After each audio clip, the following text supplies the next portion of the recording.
Hi, my name is Paul Martin. This is the third in our State of the District series, Membership. Last month we reviewed that it's the music that brings us together, but it's the friendships that make us stay. This is the key link to membership, our bond to the music and to each other. There is also a larger, more expensive meaning of membership, that sense of community, and our part and role in the social fabric with all those around us. But first, let's look at membership in the traditional sense. How have we in the Carolinas fared membership-wise?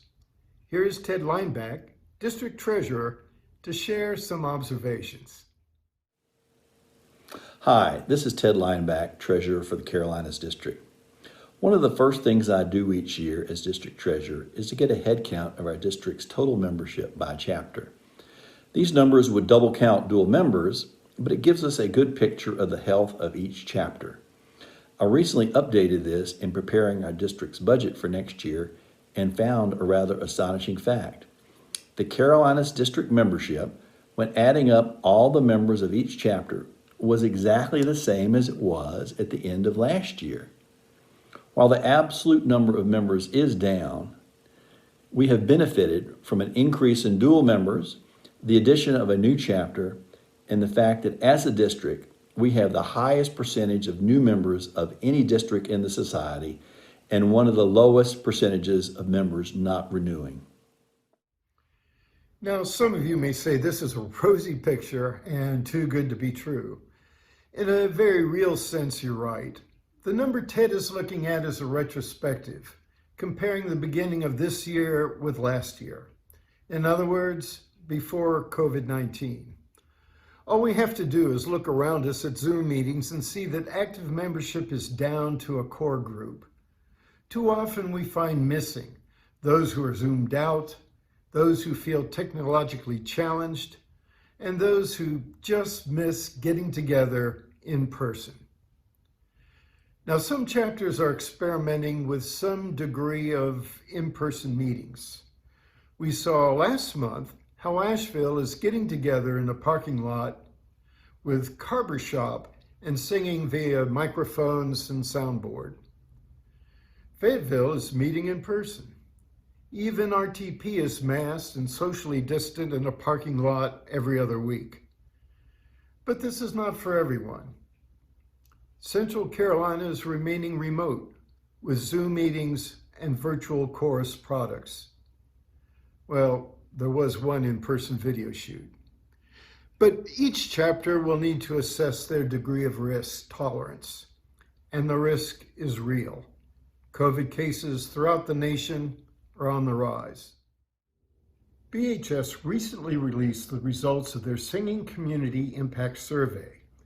In this survey, there were 54 respondents from the Carolinas District. 35, or nearly 65%, said they were meeting virtually via Zoom for fellowship and rehearsals. 8, or 15%, said they were doing both virtual and in-person rehearsals. 0 said they were doing in-person exclusively. So we are seeing a growing trend to some kind of blended approach, combining in-person with virtual get-togethers. So how do we stay safe and still engaged? Here's Ken Thomas to tell us about a recent Wilmington activity. Ken Thomas here, your favorite district photographer. Paul Martin wanted me to send you a brief video clip of an experience we had here at the Wilmington chapter. You know, there's a lot of challenges to keep folks engaged in any type of meeting, whether it's Zoom or in person. The whole thing is to keep it fun. So we found seeing old and new friends very exhilarating. So we did a virtual road trip, okay, with a local with another chapter here in the NSC. I used many of my, shall we say, photos to entice people to allow me to do such a thing. But everybody would be open and would love it, I believe. You get to see people that you've seen mostly at conventions, which we're not doing right now due to COVID. So we did a virtual road trip, visited another chapter on our rehearsal night with the same night, and it could be different nights as well. It was a blast, not only for us, but for the host chapter as well. I highly recommend it. So, along with inviting guests, guest speakers, look to your other chapters, your contacts, your friends, your neighbors, people you haven't seen since the last actual convention. The ones we get into the corners with the thing tags to 2 or 3 o'clock in the morning. These are the guys you reach out to and have a joint chapter meeting. Typically, we used to do joint chapter meetings. Hey, gas is cheap this way. You don't even have to leave the comfort of your own home with Zoom or other types of platforms. So, that's my message to you guys. Have a great rest of your day. I hope to sing with you again soon. So folks, let's make lemonade. One of the strengths of Zoom is that you can drop in anywhere. Central Carolina had a visit from folks in New Zealand. It's time for program VPs to get creative and have fun while still maintaining the discipline of a course rehearsal. Perhaps more fundamentally, though, is that COVID has revealed that we may not have a true sense of purpose. Many of us have been going through the motions of a rehearsal, distracted by learning new music, getting a temporary high on ringing chords. Are we just in it for ourselves, or is there something more? The Raleigh chapter is in the midst of a reboot. It is starting fresh with a new cast of members and giving careful consideration to their purpose and what they want to achieve.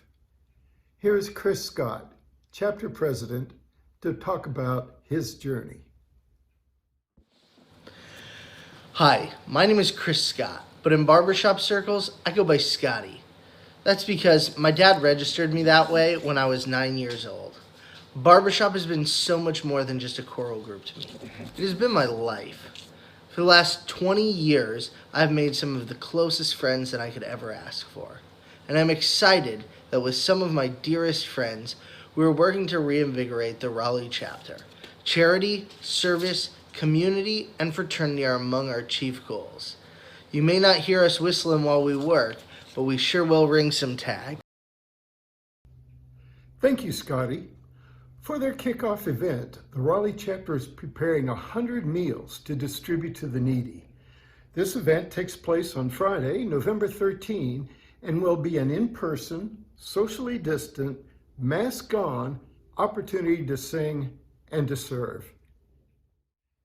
It is a tenet among many religions that it is better to give than to receive. In fact, the satisfaction gained by serving others is immense and returns 1,000-fold. People who experience what we do and who we are changed and may want to become part of it. People who see what we do for others will identify us as worthy and want to become part of what we do. So the key to membership is to provide a sense of satisfaction that comes from achieving a worthy end. Our next State of the District address will focus on events. This will be exceedingly timely as we will be celebrating our 10th anniversary at our virtual Fall Festival on November 14th. And we'll be introducing an exciting new virtual events platform for the upcoming winter convention. So stay tuned. Thank you and good night.